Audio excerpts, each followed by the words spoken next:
Hello, good morning. Hope you all are fine. Welcome to this SANDHAN PISEG, English Literature and Criticism. Today we have with us Dr. Santosh Das, who is an Associate Professor from Arts and Commerce College, Savli.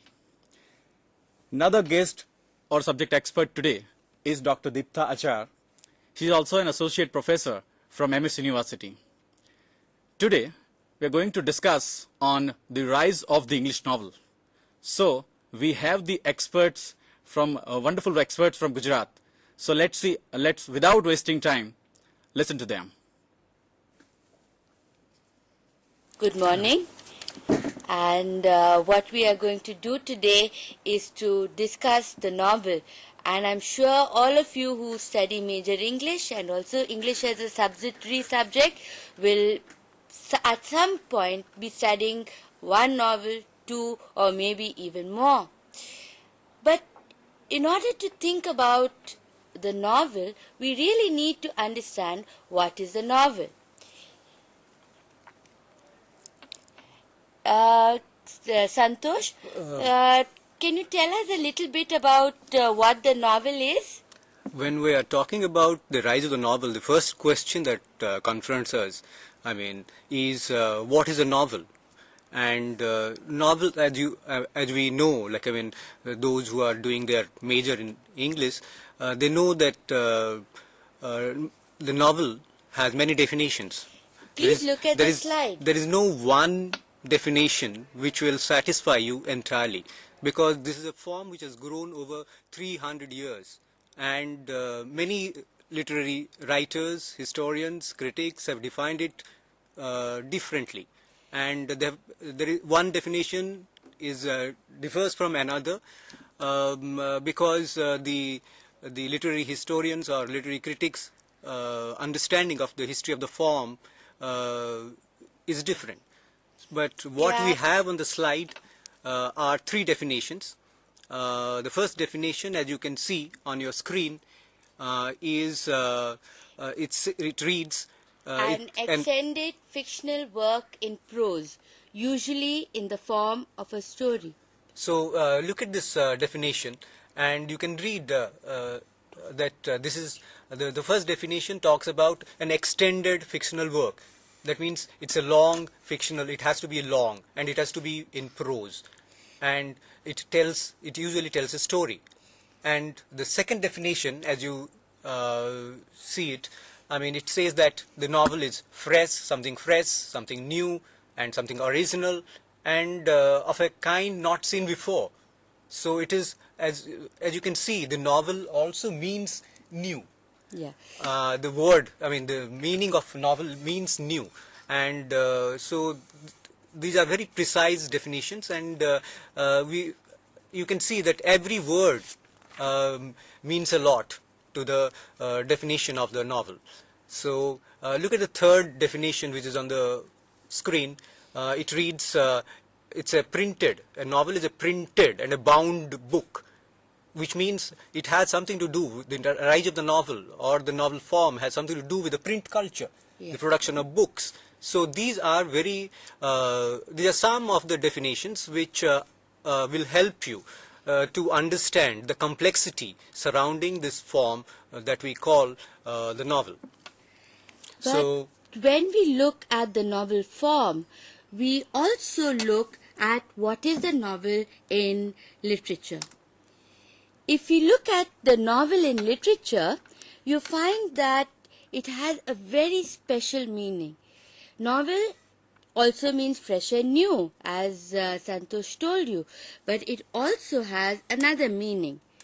And if you look at your slide, the novel in literature, it refers to an extended fictional prose narrative which is organized around character, plot, certain themes or ideas.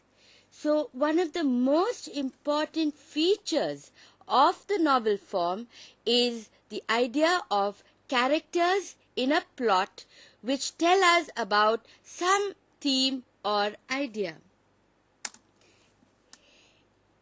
It is quite long. It has a plot which is unfolded by the actions, speech, and thoughts of the characters. So you can see that the novel in literature is around a story which has characters on one side and a story which has events on the other side. So it is a mix between characters and events that allows you to have a long extended piece of prose writing. As we go forward, we can ask ourselves the question, where the novel comes from. And in fact, we see that if you look at your screen, as you see on your screen, the novel is, although the English word novel, I mean, you are very familiar with this, but it has many points of origin. It's a form which grew up in Europe at different points of time. And in Italy, for example, you call a novel novella, and in French it is called novelette, and in Spanish it's called novella, and in Gujarati, for example, we call it novel katha.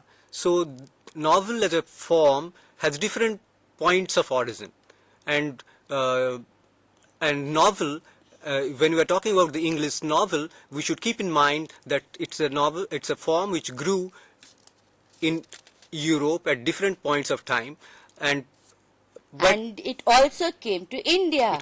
Yeah. However, if you look at your slide, the term for novel in most European languages except English is roman. And this has been derived from the medieval term romance. Santosh, what are you talking about romance? Is it like Jab We Met or Dil To Pagal Hai? No, when we are talking about romance in the context of the novel form, I mean, it has a special connotation, it has a special meaning. So romance, usually we associate it with medieval romances that grew up particularly in medieval England and in medieval Europe. And these romances, like, I mean, usually they are traced back. I mean, the origin of the romance is traced back to, for example, Boccaccio's Decameron. Yeah. And in England, for example, it starts with Malory's Morte d'Arthur. So these are romances which grew up in England. If you look at your slide, you'll see the definition of a romance. It's a literary genre of high culture, that is, of the upper classes. Romance or chivalric romance is a style of heroic prose and verse narrative that was popular in the aristocratic circles of high medieval and early modern Europe. That is, romances were written approximately in the 13th and 14th centuries.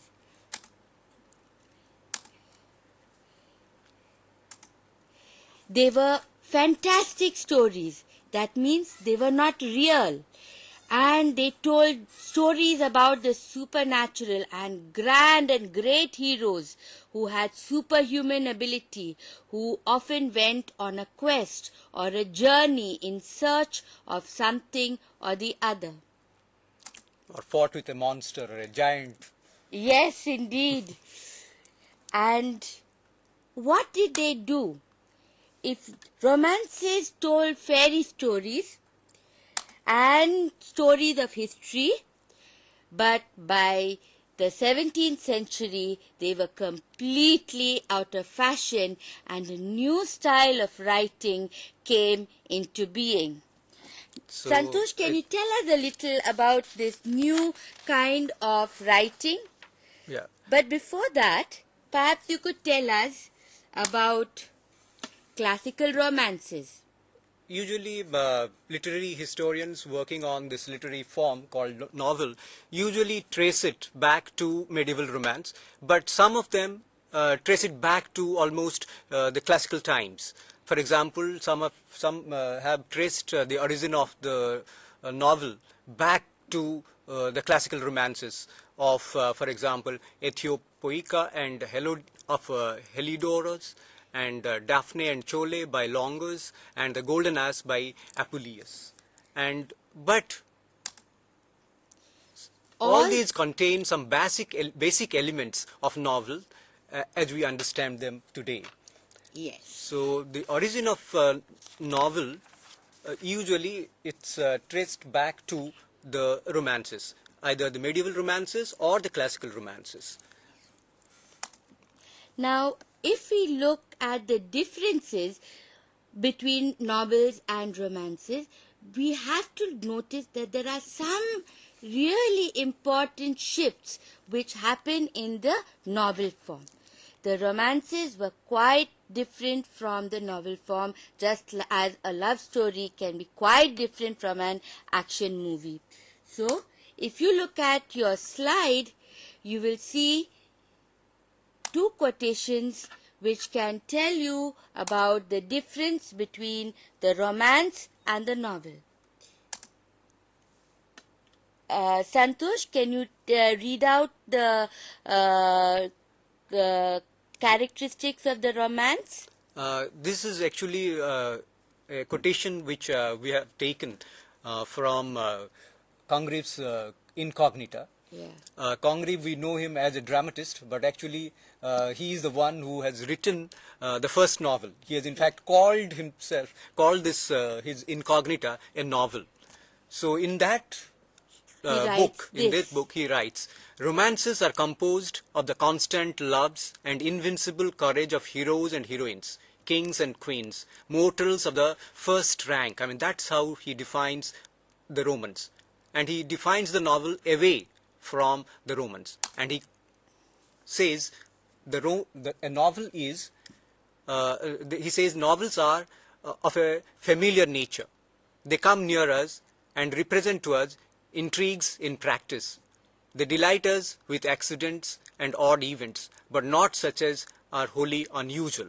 Romances give more wonder, novels more delight. So you look at these definitions which Congreve gives of the romance and the novel, and this is happening in the beginning of the 18th century. So the novel form was in fact defining itself from a form which was earlier. I mean, usually one traces the origin of the novel to the romances, but this is where the novel actually breaks away from the romance. If you look at the next slide, you can clearly make out the difference between the romance and the novel. The romance has elaborate diction, distant settings in the past, fantastic happenings. Yeah, and whereas the novel is usually set in the present or recent past, more spontaneous, written in plain prose, and it's about practical and plausible situations. This is how the novel is usually defined away from the romance. Now we come now to a new form, and this is a form that takes its place between the romance and the novel. So there was not a sudden jump from the romance to the novel, but instead between the romance and the novel there was another form, and that form is called prose narratives. So what are these prose narratives, and when were they written? Yeah, particularly literary historians who want to be more precise, they usually trace the origin of the novel to prose narratives and not the romances, because the romances were mostly were written both in verse and in In prose. prose. Whereas historians who want to be more precise and who want to see novel as a prose, as a form written in prose, they trace the origin of the novel to prose narratives. And the first prose narrative in English was Malory's Morte d'Arthur, 1485. This started the tradition of telling stories in prose. And in fact, we can say these early experiments led to the beginnings of the prose narrative. Now let's go on to the definitions of a prose narrative. And if you want to define a prose narrative, you first need to look at what prose is. So, Santosh, what is prose? Please Prose- look at your slide. What is prose? Prose can be defined as straightforward discourse or the ordinary form of written or spoken language. And this often makes prose easier to understand. So prose is something that is easier to understand because it is usually the spoken form of the, uses the spoken form of the language. Yes. Something which is ordinary, not extraordinary like poetry. Now, the next question to be asked is, what is narrative? And if we look at the screen, a very simple answer. And that Narrative is, can be described as a narrated account, something that is narrated, and something that tells you a story. so And when story in prose, remember that.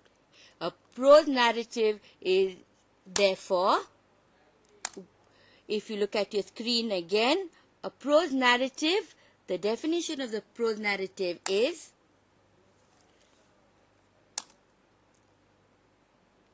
it's very simple. Writing that tells a story. Non-poetic writing. That is crucial. So, prose narrative has a story, and it is a story which is told in prose. These are the two important features of the prose narrative. But then, if even a novel has prose, and even a novel is also a narrative, so what do you do then? How can we understand the rise of the novel?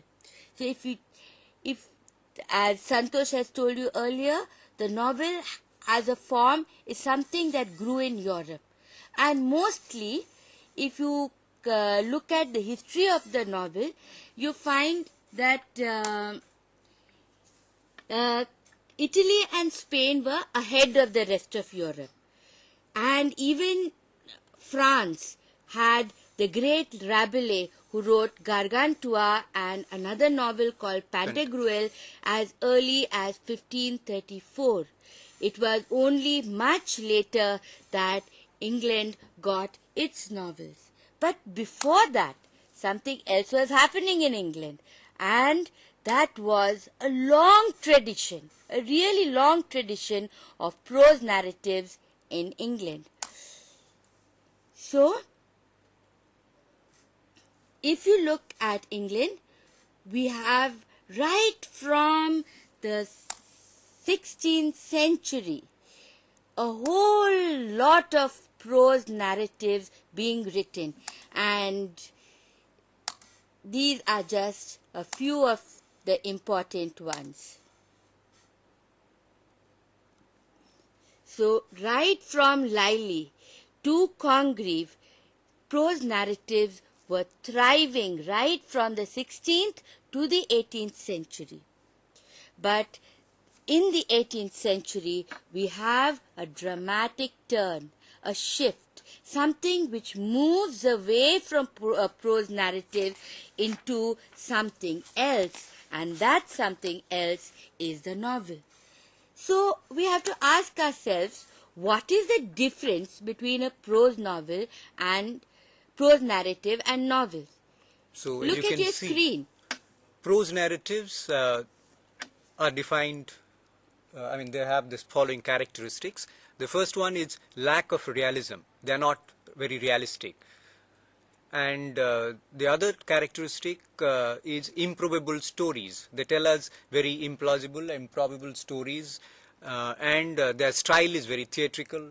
They are more interested in theatrical effectiveness than on questions of improbability and implausibility. So the style is more theatrical, and the language which is used is very grand and heightened and sometimes very classical, and they represent characters who are larger than life. Those are the characteristics of a prose narrative for you. And novels, if you look at novels, they are more realistic.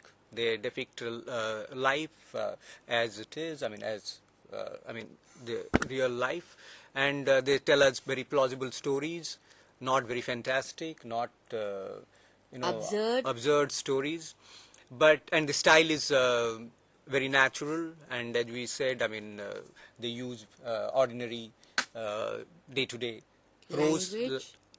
And then there is the language is very communicative, and they represent characters which are lifelike, which are very close to you, and which are like they resemble you more. Yeah. If you look at the two pictures on your screen, on one side you have the picture of Gulliver tied up by the Lilliputians.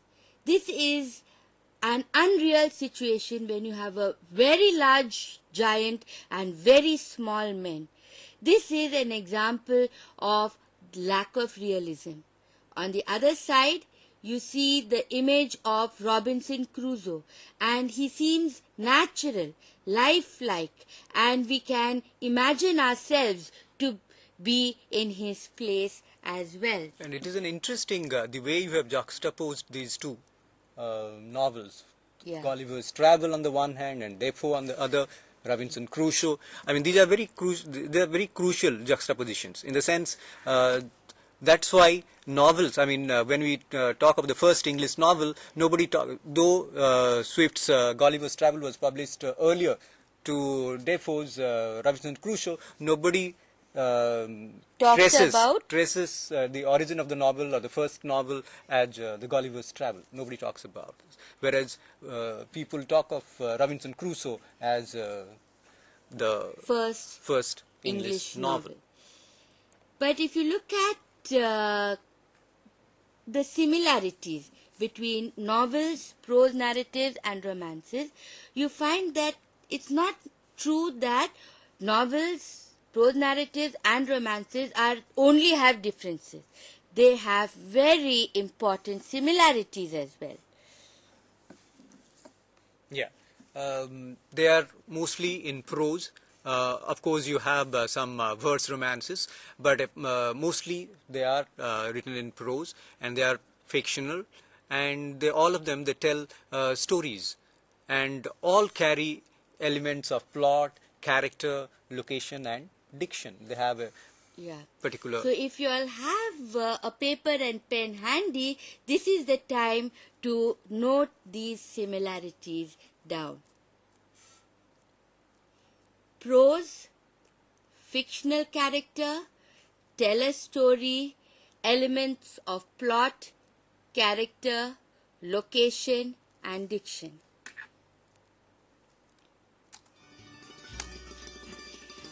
We now look at the beginnings of the first English novels.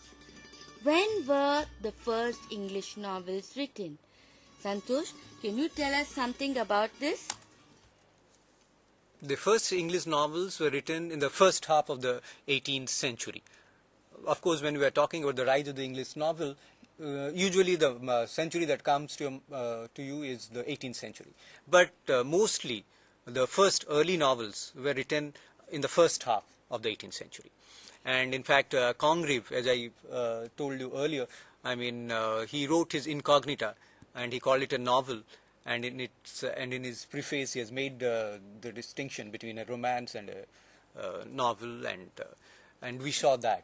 Yeah. And but many people consider Swift's Tale of the Tub to be a novel, but there are literary historians have their own disagreements on which is the first novel and whether to consider it a novel or but mostly, I mean, the most critics, I mean, they consider Robinson Crusoe, Defoe's Robinson Crusoe, to be the first English novel. And of course, some say that it is Richardson's Pamela, which came much later in the 1740s.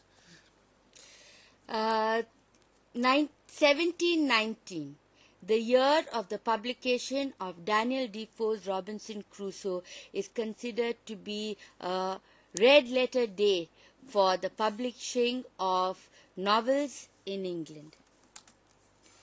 But we have to consider here, why was it that the novel began or emerged, grew in the first half of the 18th century? What were the conditions which made it possible? How did novel reading become so popular that men, women, children, everybody started reading novels? In fact, the way our children watch TV today, in the same way we had novel reading in the 18th century. If you look at your screens, you will see that there are three main reasons for the rise of the novel in the 18th century. First and foremost is the rise of a middle class who could afford to buy books. If you cannot buy books, you cannot be a novel reader. So the first thing is extra money with which you don't have to buy food, but you can buy books. But the second point is the rise of literacy. If you do not have people who read, novel reading can never become a common pursuit. So the rise of literacy, especially among the middle classes and not just the upper classes, was a very important point. And third, and also very important social reason, is the emergence of leisure time or free time. This meant that some of the time people were working and the other times they were resting, and it is in this personal time of rest that novels could be read. And if you look at the image, which is of a painting painted in 1756, you see Madame Pompadour, an aristocrat of France, lying down in the afternoon reading a novel. But there were also other technical conditions which allowed novel reading to take place. One is the size of the book became small.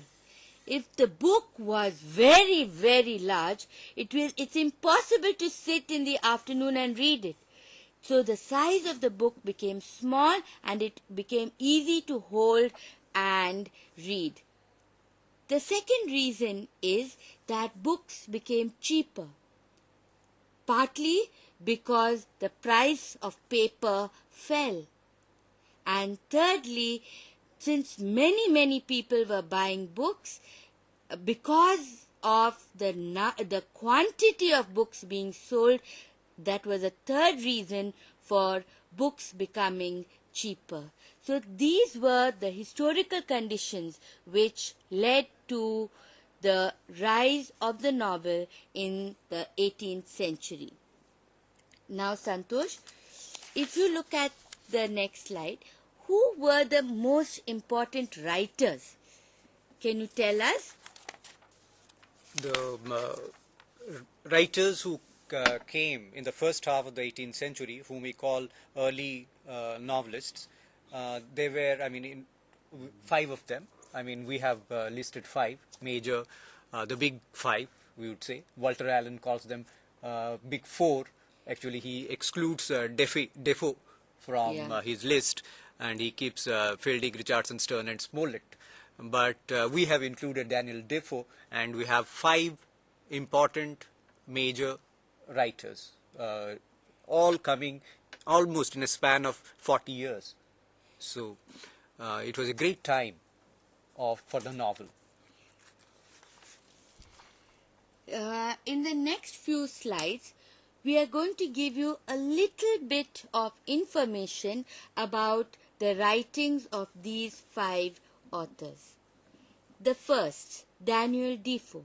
You already know he is credited with the first novel of the English language, Robinson Crusoe of 1719. 2 of his other important works are Moll Flanders 1722, Roxana 1724. And the image you see on your screen is the first novel, the front page of the first novel published in the English language. And it reads like The Life and Strange Surprising Adventures of Robinson Crusoe of York, Mariner. I mean, the first novel happens to be an adventure novel. Yeah. But if you look at what happens in this period of 40 years, you find that we don't have only one kind of novel being written. We don't have only novels of adventure being written. In fact, novels began to be written about a wide variety of themes containing a whole new set of ideas. Novels were written about men and women, rich and poor, England and abroad, and it was written about happy domestic life and violent life outside. We find that novels also took different forms, and one of the most important forms that we see, and that which is often asked in your exams as well, is the picaresque form. So, if you look at your slide, you will be able to look at what is the picaresque novel. One of the important type of novels written in the early period was the picaresque novel. And as you know, the tradition starts in Spain and it comes to England at a particular point of time. And the Henry Fielding and Tobias Smollett, they have written picaresque novels, and particularly Fielding's Moll Flanders is Fielding's Tom Jones and Tobias Smollett's Humphrey Clinker. Look at the definition of the picaresque. They involve clever rogues or adventurers. So, picaresque novels come from the word picaro from Spain, and picaro meant a rogue, something like Raj Kapoor in Avara. You can call Avara a picaresque film. Even for that matter, Fielding's Jonathan Wild, that's also in the form of a picaresque novel, and it deals with English, underground criminal life. Yeah. And on your screen is Tobias Smollett. He is not as famous as Henry Fielding, but his novels were also important during this time. His most famous novel is the last one on your screen, that is 1771, The Expedition of Humphrey Clinker. Also important is the first one, The Adventure of Roderick Random. And now, Santosh, your favorite writer, Henry Fielding. Fielding, the first one which he wrote was in 1741, and it is called Samela Andrews. Yeah. And he wrote both Samela Andrews and Joseph Andrews, in fact, as a response to Richardson's novel called Pamela. Yeah. So you can see that during that time, that 40 years we call the rise of the English novel, there is a lot of writers talking about what should constitute the form of the novel, and how it should be told, the story, and the questions of truth and representation, and how a life has to be told, and all these. I mean, these are all, you can see, these are all proper names. All the stories which are told in early 18th century England were proper name names. stories. Just look novels. at that. Look at all the Moll Flanders, Robinson Crusoe, Tom Jones, Humphrey Clinker, Roderick Random, Pamela, Shamila. All these novels are based on the proper name or the individual. Another kind of novel which was very important in the early period is the epistolary novel.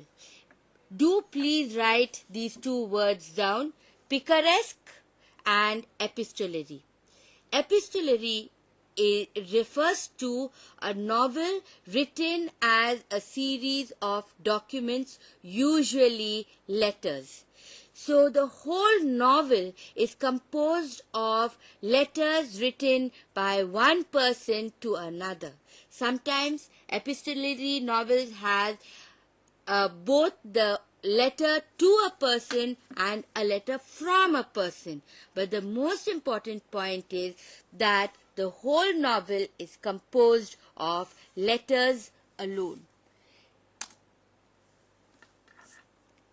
Santosh? In fact, Samuel Richardson's Pamela is written entirely in the form of letters, and this letter writing as a genre was very popular in the 18th century. So when the first novelists, when they started writing novels, they usually used this popular form, which was already established and which was already doing well as a genre, and they used it to their advantage. And that's why, I mean, during this time, particularly in the early part of the 18th century, you see, letters being used in the novel as if that is the form that novel is to take. So, so the epistolary form has something to do with the genre which was already established in the early part of the 18th century, and that is the essay and the letter and the prose narratives that were in place already. Apart from these writers, we have the eccentric genius Laurence Sterne. Laurence Sterne has basically written only one important novel, and that is The Life and Opinions of Tristram Shandy, Gentleman. And this novel he wrote in 3 volumes in 1759. What is important about Tristram Shandy is that it does not only tell us about the life of Tristram Shandy, but it tells us about a whole range of other things. It does not give us the story in a line or a linear narrative. Rather, it goes all over the place, telling us sometimes about the village and sometimes about Tristram Shandy's thoughts. Tristram Shandy is supposed to have influenced the postmodern novel of today. So now we move to a very important part of today's lecture, and at this point, student friends, I strongly suggest that you should have a paper and a pen handy, because this is something which will help you to understand the novel form in a better way. And what we are going to talk to you about now is about the characteristics of the early novel. If you look at your slide, you see the first one way of characterizing the early English novel is the rejection of traditional plots. No more stories from the medieval romances. No more stories from mythology or the Bible. But we had new contemporary stories and plots.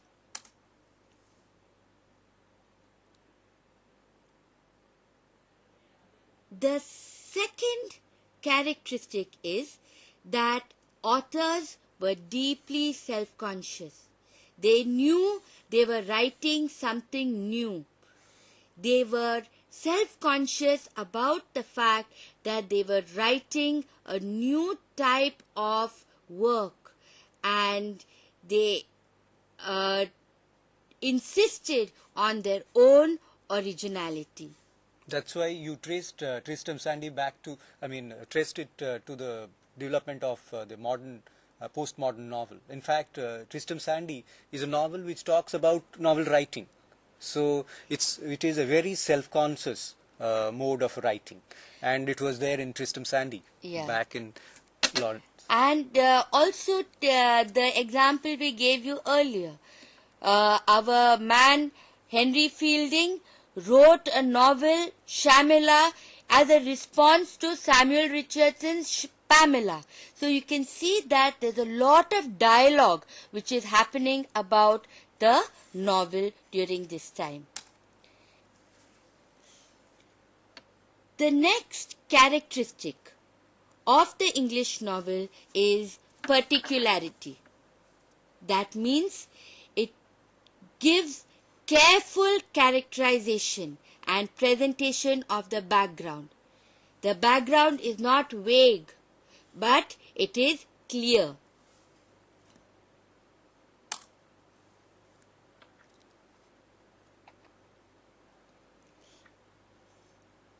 The next characteristic is emphasis of character and consciousness of time. Let me repeat that. Emphasis of character and consciousness of time. Novels are very careful about the passage of time.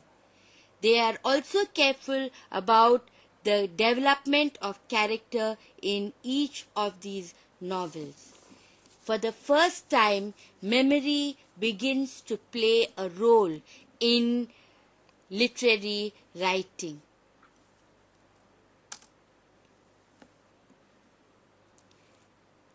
The next characteristic, the fifth characteristic, is specificity in setting. Let me repeat that. Specificity in setting. That means the place and time are known and fixed. The locations are exact. They belong to specific villages, specific towns, and in a recognizable past. And ultimately, the whole novel gives a feeling of complete authenticity. When we read a novel of the 18th century, we feel as if we were in 18th century England because of the realism with which the novels were written. But this is not the only way to characterize the early English novel. Santosh, I was wondering if you could tell us a little bit about another way of characterizing these novels. Yeah. So another important characteristic of the English novel is its contemporaneity. Novels, as you know, are stories of now. Yeah. And they tell us about events in a relevant past, in a past which is very recent, and maybe 10 years, or 15 years, but not something which is 100 years or 1000 years away. It is so contemporaneity is a very important feature of the early English novel. And another characteristic is its believability. Whatever is presented, it feels as if these people, they really exist. And the novels are, people are recognizable, and they are behaving and in a very human way. And you can believe in them, Yes. as if whatever they are doing, their actions are in fact believable. I mean, that is one important aspect of novel. And the other one is familiarity. And they deal with novels. Usually, they deal with everyday existence, and they deal with the lives of common people. That was a major characteristic of the English this is novel. where the novel moves away from the earlier prose narratives and the romance. Yes. So the believability, the contemporaneity and familiarity of the setting, of the time, of the characters were important features of the 18th century English novels. novel. And as we go on, we can see that individualism and subjectivity were very important features. The crucial difference between romance and novel was that the characters in novels were very conscious of themselves as persons, whereas the characters in romances only had a role to play. So there is a big difference in the characters of romances and the characters of novels. That is, self-consciousness is something very important in the novel.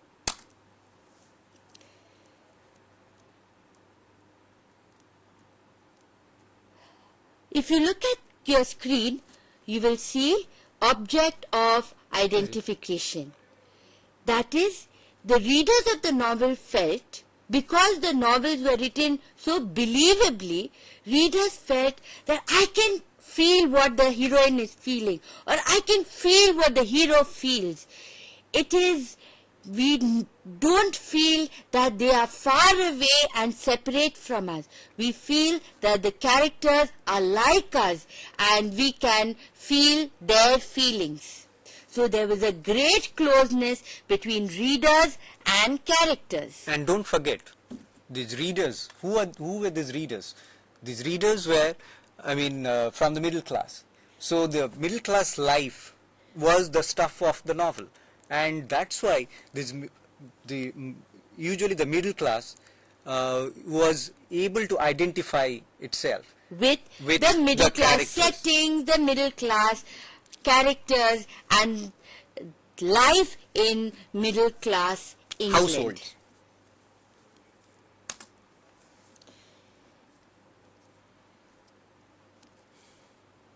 Another point which characterizes the early English novel is coherence and unity of design. Let me repeat that. Coherence and unity of design.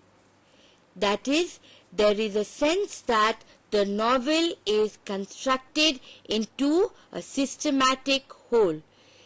The novel did not feel as if यहाँ एक टुकड़ा है, वहाँ एक टुकड़ा है, but it felt as if it was one consistent pattern. We felt that there is a pattern in the novel, and that is something which is very special about the early English novel. And finally, it also has elements of fragmentation. Since the novel form was long, not a few pages but hundreds of pages, the author had the freedom to comment on other things and not just tell the story. So the freedom to digress was also a very important characteristic. And the aspect of inclusivity. That's also an important aspect of the novel. Can you explain that? Because although these novels were based on middle class life, there were so much to offer, on offer for the low classes to identify themselves with the characters. So, we shouldn't forget that in fact the first, the Pamela is a story, it tells the story of a servant girl. and you can see a servant being the heroine of a novel. So the low class was kind of identifying itself with the characters portrayed in actually a middle class setting or middle class I house. see. I feel so. What you mean by inclusivity means including the upper classes, the middle classes, and the lower classes in the setting, story, and characters of the novels. So that is why I understand that novels was a dynamic and a thrilling form in the 18th century. Now, as we come to the close of our essay, we would like to talk about two slightly difficult concepts, but which is very important for you to understand if you have to understand the novel not just in the 18th century but also the 19th and the 20th century. By this, we are referring to two concepts. One concept is realism and the other concept is individualism. What do these concepts mean and why are they important for the novel?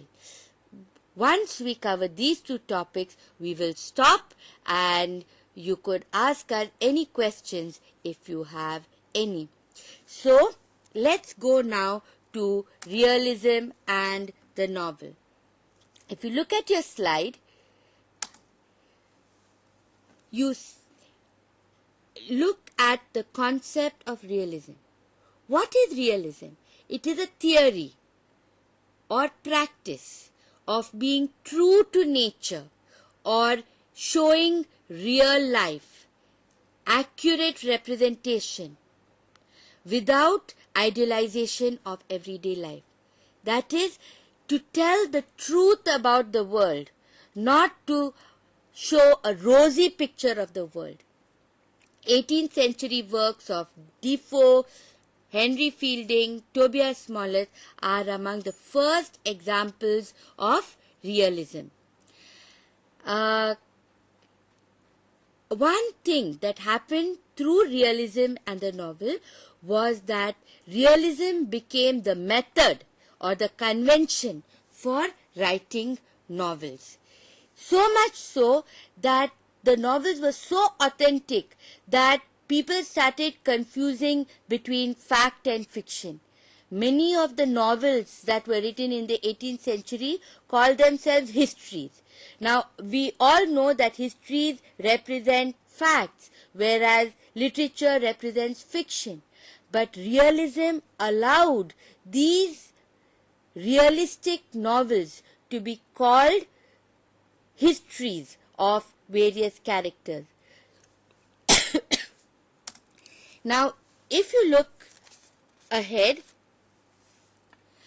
we can see that realism is a technique or a method that was born with the novel.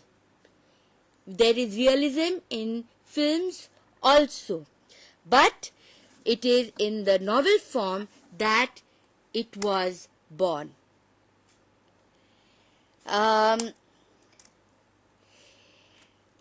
The last point that we would like to make is about individualism and the novel. We have already mentioned that the novel was about the proper name. All the novels that were written between 1800 and 1840 were all proper name novels. All had the names of characters. And the novel was about the character passing through the journey of life in these novels. This meant that there was a special focus on the individual character. And how the character develops. It's about formation of the self. That becomes the central method which a novel employs. But there is another point, and the other point that we would like to make is that there was the rise of economic individualism. Now, what does this mean? It meant that early 18th century writers like Defoe and Richardson praised the heroes of economic individualism. That means they celebrated the characters who pursued money. At this point, I'd like you to look back at your screen. Look at the picture on the slide. Can we have the slide, please?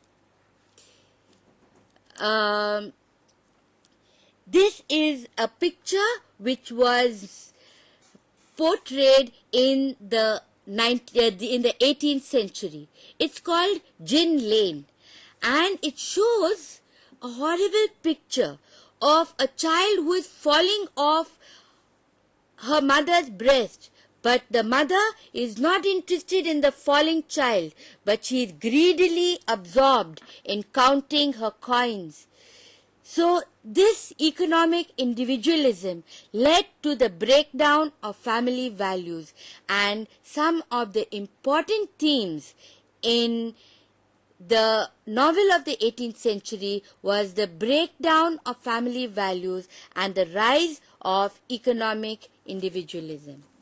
Lastly, to help you with your own studies, we have got a list of books that you might refer. The first, most important, a book which continues to be important, if your college library does not have it, please ask your teachers to get it for you. It is Walter Allen's The English Novel. Another very important early study is Ian Watt's The Rise of the Novel, which is studies in Defoe, Richardson and Fielding. If you, there are 3 more books that we would like you to refer. Leonard Davis, Factual Fictions, The Origins of the English Novel. Michael McKeown, The Origins of the English Novel 1600 to 1740. And finally, David Amigoni, The English Novel and Prose Narrative. Apart from these, I think they should also look up books by Lewis, both the husband and wife, and also Raymond Williams, for a more comprehensive and careful study of the novel. And finally, thank you and for your patient listening. I hope this has been useful for you, and please look at your screen one last time. Thank you. Thank you. And don't forget to revise.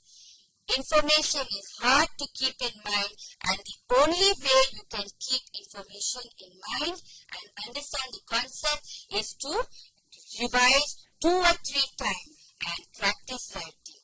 On that note, thank you and goodbye from Santosh and Deepa.